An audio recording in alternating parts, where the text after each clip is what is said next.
జై శ్రీమన్నారాయణ. రాముడిదేమో సుస్వరం, చక్కనైనటువంటి కంఠధ్వని రామచంద్రుడిది. మరి శూర్పణఖ భైరవస్వర, భీకరమైనటువంటి కంఠధ్వని శూర్పణఖది. రాముడేమో తరుణం, సుందరమైనటువంటి యువకుడు. మరి శూర్పణఖ దారుణావృద్ధ, భయంకరమైనటువంటి ఆకారములో ఉన్న ముదుసలి శూర్పణఖ. రాముడేమో దక్షిణం, సూటిగా మాట్లాడేవాడు మన రాముడు. మరి శూర్పణఖ వామభాషిణి, వక్రంగా మాట్లాడేది శూర్పణఖ. రాముడిదేమో న్యాయవృత్తం, చాలా మంచి నడవడిక. మరి శూర్పణఖ సుదుర్వృత్త, చెడు నడవడిక కలిగినటువంటిది శూర్పణఖ. రాముడేమో ప్రియం, అందరికీ ఆనందాన్ని కలిగించేటటువంటి వాడు.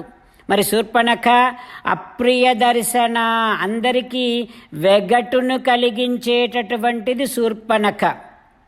ఆ రకంగా సకల సద్గుణ పరిపూర్ణుడైనటువంటి, సకల గుణాభిరాముడైనటువంటి, మనోభిరాముడైనటువంటి శ్రీరామచంద్రుడి దగ్గరికి సకల అవలక్షణ సమేత అయినటువంటి రాక్షసి వచ్చి ఇలా అంటోంది, ఓయి తాపస రూపేనా, తాపస రూపములో ఉన్నావు, ఎవరివి నువ్వు? శూర్పణఖ అడుగుతోంది, ఓయి జటి, జటలు ధరించి ఉన్నావు, ఎవరు నువ్వు?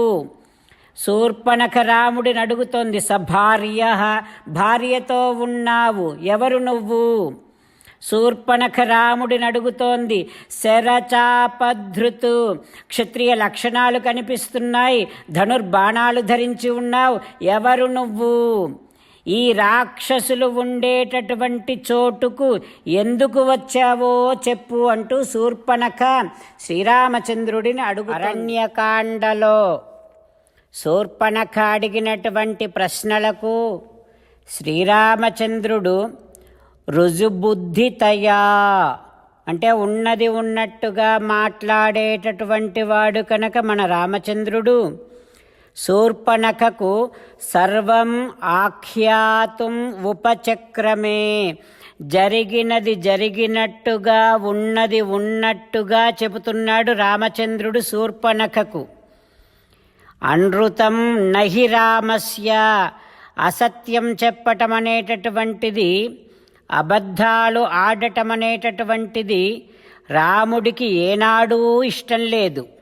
అందులోనూ విశేషించి ఇప్పుడు తపోవనాలలో, ఆశ్రమాలలో తాపస ధర్మాన్ని తాను ఆచరిస్తున్నాడు కనుక అబద్ధం చెప్పటం ససేమిరా రామచంద్రుడికి ఇష్టం లేదు. ఇంకా విశేషించి ఆడవారితో అబద్ధాలు చెప్పటం శ్రీరామచంద్రుడికి అస్సలు ఇష్టము ఉండదు కనుక శూర్పణఖకు ఉన్నది ఉన్నట్టుగా చెబుతూ ఉన్నాడు రామచంద్రుడు. ఇలా చెప్తూ ఉన్నాడు రాముడు, ఆసీత్ దశరథో నామా రాజా. దశరథుడు అనేటటువంటి దేవతలతో సమానమైనటువంటి బలపరాక్రమములు కలిగినటువంటి ఒక రాజు ఉండేవాడు.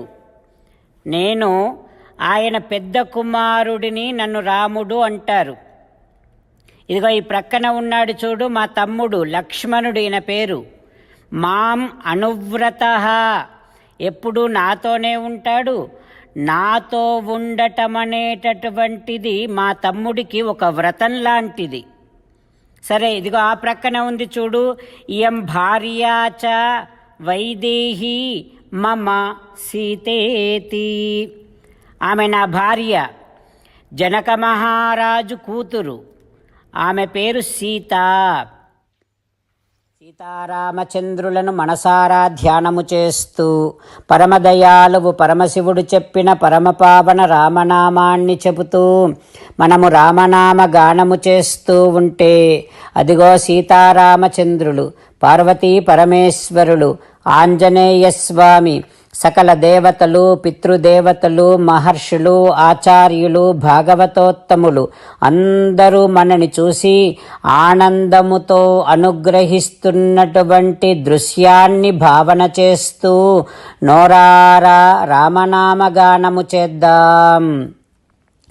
రామ రామ దశరథ రామ, రామ రామ దశరథ రామ, హే హే రాజా రామ, హే హే రాజా రామ, హే హే సీతారామ, హే హే సీతారామ. జై శ్రీమన్నారాయణ. భక్తులకు ప్రత్యేకమైనటువంటి విజ్ఞాపన. మీకు అన్ని విషయాలలో వెంటనే మంచి ఫలితాలు రావాలి అనంటే ప్రతిరోజు 1 నిమిషం వెచ్చించి నారాయణాస్త్రాన్ని చదవండి. ఇక మీకు తిరిగే ఉండదు. నారాయణాస్త్రాన్ని పొందడానికి మీరేం చేయాలంటే నారాయణాస్త్రం అనే వెబ్సైట్కి వెళ్ళి మీ పేరు, మీ ఈమెయిల్ ఇస్తే మీ ఈమెయిల్కి నారాయణాస్త్రం PDF వస్తుంది. అందులో ఒక రామాయణ శ్లోకం, ఒక గీతా శ్లోకం, ఒక విష్ణునామం ఉంటాయి. ఆ మూడింటిని కలిపి నారాయణాస్త్రం అంటాం. ప్రతి ఒక్కరికి వేరువేరు శ్లోకాలను ఇస్తున్నాం. ఆ రకంగా ఎవరి శ్లోకాన్ని వారు ప్రతిరోజు తప్పనిసరిగా చదవటం వలన ప్రతిరోజు ప్రతి 24,000 భక్తులతో ఒకసారి సంపూర్ణ రామాయణ పారాయణ, 33 సార్లు శ్రీమద్ భగవద్గీత పారాయణ, 24 సార్లు శ్రీ విష్ణు సహస్రనామ స్తోత్ర పారాయణ జరుగుతుంది. ప్రతి ఒక్కరికి అంతటి విశేష ఫలితము ప్రతిరోజు లభిస్తుంది. అందుకని మీరు, మీ కుటుంబ సభ్యులు అందరూ ఒక్కొక్కరు ఒక్కొక్క నారాయణాస్త్రాన్ని వెంటనే పొందండి. జై శ్రీమన్నారాయణ. శ్రీమద్ భగవద్గీత సారాంశముగా 18వ అధ్యాయములో 65 నుంచి 69 శ్లోకముల ద్వారా శ్రీకృష్ణ భగవానుడు మనందరినీ ఒక 8 పనులు చేయమని చెబుతూ పరమాత్మ ఈ రకంగా అంటూ ఉన్నాడు. ఎవరెవరైతే నేను చెప్పిన ఈ 8 పనులు చేస్తారో వారందరూ నాకు చాలా ఇష్టమైన వారవుతారు. అప్పుడు వారిని నేను సకల పాపముల నుండి, సకల దుఃఖముల నుండి విముక్తులను చేసి నా అంతటి వారిగా చేసుకుంటా, తరగని ఆనందాన్ని అనుభవింపచేస్తా. నిజమే చెబుతున్నా, ప్రమాణము చేసి చెబుతున్నా అంటూ సాక్షాత్తుగా దేవదేవుడైన శ్రీమన్నారాయణుడైన శ్రీకృష్ణ భగవానుడే మనను ఈ 8 పనులు చేయమని చెబుతూ ఉన్నాడు కనుక, హో శ్రీమన్నారాయణ, కరిష్యే వచనం తవ, తప్పకుండా చేస్తా, నువ్వు చెప్పినట్టే చేస్తా అంటూ మనం ప్రతిరోజు దేవదేవుడైన శ్రీమన్నారాయణుడికి ఈ రకంగా మాట ఇద్దాం. హో శ్రీమన్నారాయణ, నువ్వు చెప్పినట్టే నేను నిన్నే సంతతము ధ్యానము చేస్తూ ఉంటా. హో శ్రీమన్నారాయణ, నువ్వు చెప్పినట్టే నేను నీ భక్తుడిగానే ఉంటా. హో శ్రీమన్నారాయణ, నువ్వు చెయ్యమన్నట్టే నేను నా విధులను, కర్తవ్యాలను నీ సేవగా, నీ తృప్తి కోసమనే సక్రమంగా నిర్వర్తిస్తూ ఉంటా.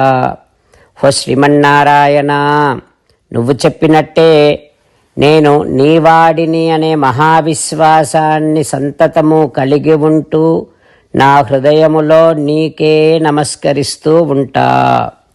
హో శ్రీమన్నారాయణ, మామేకం శరణం వ్రజ, నన్నొక్కడిని మాత్రమే శరణు వేడుకో అని నువ్వే అన్నావు కనుక నేను నిన్ను ఒక్కడిని మాత్రమే శరణు వేడుకుంటా. హో శ్రీమన్నారాయణ, మా శుచః, ఇక దుఃఖించకు అని నువ్వే నాకు భరోసా ఇస్తూ ఉన్నావు కనుక నేను ఇక దుఃఖించను. హో శ్రీమన్నారాయణ, నువ్వు చెప్పినట్టే నువ్వు నా కోసమని చెప్పిన శ్రీమద్భగవద్గీతను ఎప్పుడో ఒక్కసారి కాకుండా ప్రతిరోజు కనీసం 1 శ్లోకాన్నైనా అనుసంధానము చేస్తూ గీతోపదేశాన్ని జ్ఞాపకం చేసుకుంటూ ఉంటా.